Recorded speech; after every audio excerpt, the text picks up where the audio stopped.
Halo? Di mana? Anjing. Oke Dut, gimana kabarnya? Sehat kan? Kali ini gua bakal bahas film tentang seorang pemuda yang memiliki tekad pergi keluar kota untuk mewujudkan mimpinya menjadi seorang aktor terkenal. Tanpa basa-basi langsung saja ke alur ceritanya. Film diawali saat ada seorang aktor tambahan bernama Dom yang dihajar beneran oleh kru, yang mana saat itu sedang melakukan syuting. Karena tidak terima dihajar oleh kru tersebut, Dom yang kesal pun menghajar kembali salah satu kru hingga akhirnya Dom pun pergi dari lokasi syuting itu. Sebenarnya alasan ia merantau ke Jakarta itu untuk mengejar impiannya menjadi seorang aktor terkenal. Tidak putus asa, Dom lalu mendatangi salah satu tempat casting. Saat itu, ia diminta untuk berfoto. Lagi-lagi, ia hanya dipermainkan. Karena ia diminta untuk melepas pakaiannya, ia pun sangat emosi karena fotonya akan dijadikan bacol saja oleh fotografinya. Tai, gua bukan buat bacol lo anjing.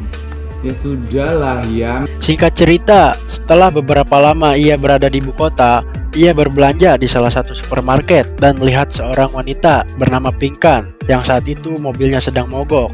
Anjing, ini mobil. Kenapa kak? Mogok. Tanpa malu-malu, Dom menawarkan diri untuk mendorongkan mobilnya. Namun Dom meminta Pinkan untuk membayarnya. Mau gue bantuin orang nggak?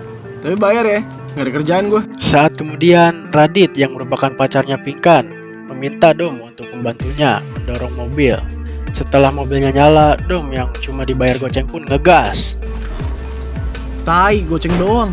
Dan dia tak malu bertanya kembali ke mereka mengenai tempat tinggal yang murah karena sekarang ia gak tahu lagi harus kemana.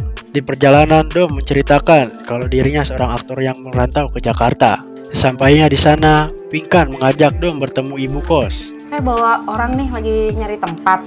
Di sebelah aku masih kosong ya kalau nggak salah. Ini saya tinggal dulu ya. Terima kasih DP Ingran. Tak berselang lama, Dom tidak sengaja mendengar obrolan Radit yang akhirnya Dom tahu kalau Radit adalah seorang bandar narkoboy. Perlu diketahui, ternyata Dom ini adalah seorang pemuda yang suka berolahraga menggunakan jarinya. Karena waktu itu Dom melakukan PCS dengan seorang wanita yang ia temui di micet. Tiba-tiba Pinkan masuk melihat kejadian tersebut. Tidak lama dari itu, Radit juga ikut masuk karena Dom ini sudah tidak punya uang.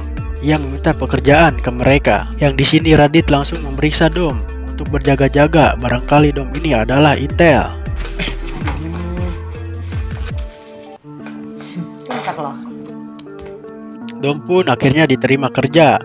Mengingat beberapa kurir Radit sudah tertangkap oleh polisi. Dom pun diajak keluar sebentar dan sepulangnya dari tempat makan, ia yang keganggu akan musik dari kamar Pinkan, mengecek mereka yang ternyata Pinkan dan Radit sedang melakukan pushrank di atas ranjang, yang membuat Dom lagi-lagi harus berolahraga menggunakan jarinya, dan lagi-lagi dia dipergoki oleh Pinkan. Anjing.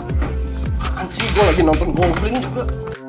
Singkat cerita, Dom pun diajarkan bagaimana caranya menimbang dan memasukkan narkoboy ke dalam bungkus permen. Jika benar Dom seorang aktor, ia diminta untuk memanfaatkan kemampuannya dalam berakting ketika ia menjadi kurir narkoboy agar tidak dicurigai. Lo bilang lo aktor kan? Lo butuh keaktoran lo di sini. Setelah itu Dom diberikan HP dan diminta mengganti nomornya jika barangnya sudah diantar. Singkat cerita, Dom langsung praktek memasukkan barang haram tersebut ke dalam bungkus permen.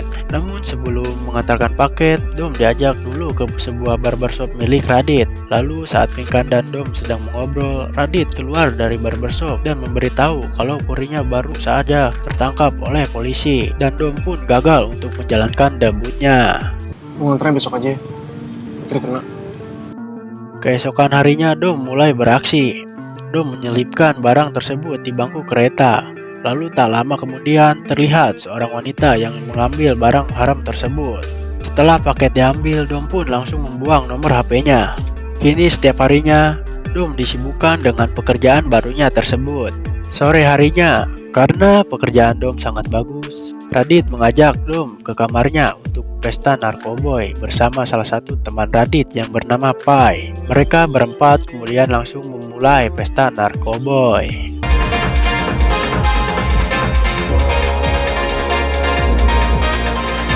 Esok harinya, Dom diminta untuk mengantarkan paket ke salah satu kamar hotel dengan nomor 305. Namun saat mengantarkan paket tersebut, wanita itu mengaku kalau dia tidak memesan burger. Padahal Dom sudah tahu kalau ia memesan barang haram tersebut dalam bentuk makanan wagyu. Burger? Saya nggak pesen burger. Oh iya deh, saya pesen. Si anjing, bilangnya nggak pesen. Beberapa hari kemudian, Dom kembali mengantarkan paket di sebuah kereta dengan pembeli yang sama. Saat itu Dom memberitahu kalau barangnya tidak sengaja terlempar ke bawah kursi yang di atasnya ada seorang pria yang sedang tidur. Setelah melihat ciri-ciri orang yang dimaksud wanita tersebut, kemudian langsung mengambil barangnya, yang ternyata pria yang sedang tidur itu adalah si Dom sendiri. Dom banyak akal sekali ya untuk menghindari tatap muka. Setelah itu Dom diminta untuk kembali mengantarkan paket ke sebuah bandara. Di sini Radit memberitahu untuk menyembunyikan paket tersebut di tangannya menggunakan sebuah plester agar orang lain mengira itu hanya bekas luka biasa. Tapi lu plester aja di tangan biar kayak luka. Dom pun melakukan aksinya kembali dengan cantik. Di dalam perjalanan, ia segera menyembunyikan barang tersebut menggunakan plester. Setibanya di bandara, ia pun lolos dari pemeriksaan yang ada di sana. Setelah itu, Dom langsung menempelkan barang tersebut ke sebuah kursi. Si anjing ini loba akal acida euy. Malam harinya, Dom dan Radit datang ke tempat hiburan malam, yang dimana saat itu Pinkan menjadi DJ di tempat tersebut. Ketika itu Dom tidak lagi berolahraga menggunakan jarinya, soalnya ia berhasil membawa seorang wanita ke dalam sebuah toilet. Setelah keluar, Pinkan yang mengetahui mereka telah melakukan perduniawian, kemudian menasehatinya. Jangan pakai rasa. Kemudian di dalam perjalanan pulang, kalau Pinkan sudah mulai menyukai Dom. Ia berpikir seperti itu ketika telah mendengar percakapan waktu dalam toilet. Karena Radit orangnya sangat cemburuan, ia pun menyuruh mereka untuk turun. Kemudian Radit menyuruh pacarnya itu untuk mencium Dom saat itu juga. Sekarang kalian ciuman. Sakit lo ya? Hari pun telah berganti. Dom menyamar sebagai seorang pengantar pizza untuk mengirim barang ke salah satu pembeli. Saat mengetuk rumah, ia bertemu seorang anak kecil. Anak itu mengatakan kalau ibunya sedang tidak ada di rumah. Setelah masuk ke dalam, Dom terkejut melihat seorang bayi. Dan ibunya bekerja sampai larut malam dan meninggalkan anaknya. Di sini Dom sangat merasa kasihan kepada mereka. Kemudian sebelum Dom pergi, ia meletakkan barang haram itu di dalam wadah yang ada di atas meja. Ia pun segera menelpon untuk mengonfirmasi pembeli tersebut. Di bawah bunga kaca. Suatu ketika, Dom diminta untuk mengantarkan barang. Sambil menunggu barangnya diambil, Dom berpura-pura menjadi pegawai pabrik es batu. Karena barang itu belum diambil juga, ia menelpon Radit memberitahukan hal tersebut. Di sini Radit menyuruhnya untuk cepat pergi. Namun, baru juga mau pergi, tiba-tiba ia langsung ditangkap oleh polisi. Film pun berpindah saat Dom berada di dalam kamar. Ia menulis beberapa mimpinya di dinding, mulai dari banyak uang, pacaran dengan Chelsea Islan, main film ketemu Chico Jericho, dan tetap Pak Jokowi. Dan yang terakhir mengubah hidupnya jadi lebih baik. Namun mimpi-mimpi itu terasa menjauh darinya, karena kenyataannya ia masuk ke dalam dunia hitam ibu kota. Singkat cerita, Dom kembali mengantarkan paket kepada wanita yang sama di dalam kereta. Tapi kali ini berbeda. Saat akan turun, Dom memberanikan diri untuk berkenalan dengan wanita tersebut yang diketahui bernama Kansa. Gua Kansa. Gua Dom. Setelah bertanya mengenai pekerjaannya, Kansa pun memberitahu kalau dirinya bekerja di sebuah rumah sakit sebagai perias mayat. Ginilah kerjaan gua. Susah dandaninnya. Mulutnya miring-miring. Waktu pun berlalu. Kini mereka lumayan dekat. Kansa juga sudah mengajak Dom melihat pekerjaannya sehari-hari. Setelah itu Dom diajak mampir dulu ke kosannya. Di sana mereka saling bercerita tentang kehidupan mereka satu sama lain. Hari ke hari hubungan mereka terlihat semakin lebih dekat.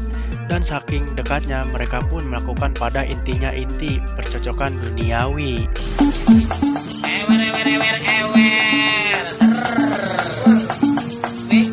Anjing sedep euy. Setelah pulang, Dom bertemu ibu kos sedang menonton film action bersama para penghuni kos lainnya. Singkat cerita, suatu ketika saat akan mengantarkan paket, Dom beruntung bisa bertemu dengan Chico Jericho di lokasi syuting. Dom jelas sangat senang karena akhirnya ia bisa mengobrol dan berfoto dengan idolanya tersebut. Bang, mirip yang mentor dah. Setelah itu, ia meminta Chico untuk memberikan ucapan selamat kepada temannya yang saat ini sedang berulang tahun. Tapi dengan santainya, Dom lalu menaruh barang haram tersebut, yang kemudian langsung diambil oleh si pembeli setelah ia pergi. Scene berpindah ke kos-kosan. Hal tak terduga terjadi, karena ternyata Radit ini sering melakukan percocokan duniawi dengan ibu kosan. Duh, parah ya si Radit, psikologi tak ini timbat wae. Tedut. Malam harinya, Dom memutuskan untuk merubah penampilannya, layaknya seperti seorang waria. Kemudian ia pun menghubungi calon pembeli dan memberitahu letak barang yang akan diambil. Halo, Di mana? nanti gue taruh di meja merah ya. Oke. Tak berselang lama, datang seorang waria untuk mengambil barang tersebut. Setelah pulang, Dom seketika menangis, merasa sangat capek dengan kehidupannya yang sekarang. Dalam hidup itu nggak usah bagus-bagus amat. Saya gila. Pagi harinya, ia meminta izin kepada Radit untuk memperbolehkannya ikut casting. Akan tetapi Radit langsung mendorongnya, yang mana akan terjadi perkelahian.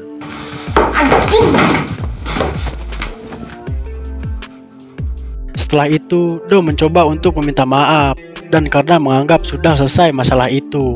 Lalu Radit menyuruh Dom untuk menjemput Pinkan, karena nanti malam ia harus mengambil barang-barang. Ntar malam lo yang jemput Pinkan, gue mesti ngambil barang. Singkat cerita, setelah menjemputnya, Dom mengajak Pinkan pergi ke Ancol. Di sana Pinkan merasa nyaman dengan Dom. Lo ngapain buka baju, Kak? Ke Ancol kan?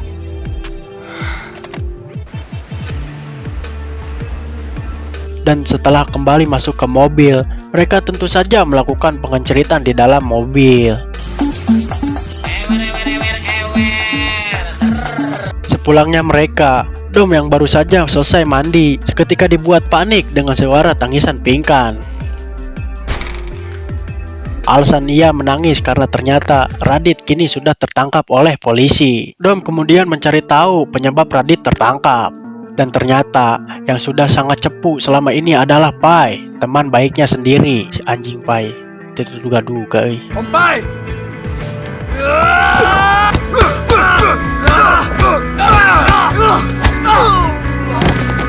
Di sisi lain, terungkap bahwa si ibu kos ternyata seorang pecandu berat.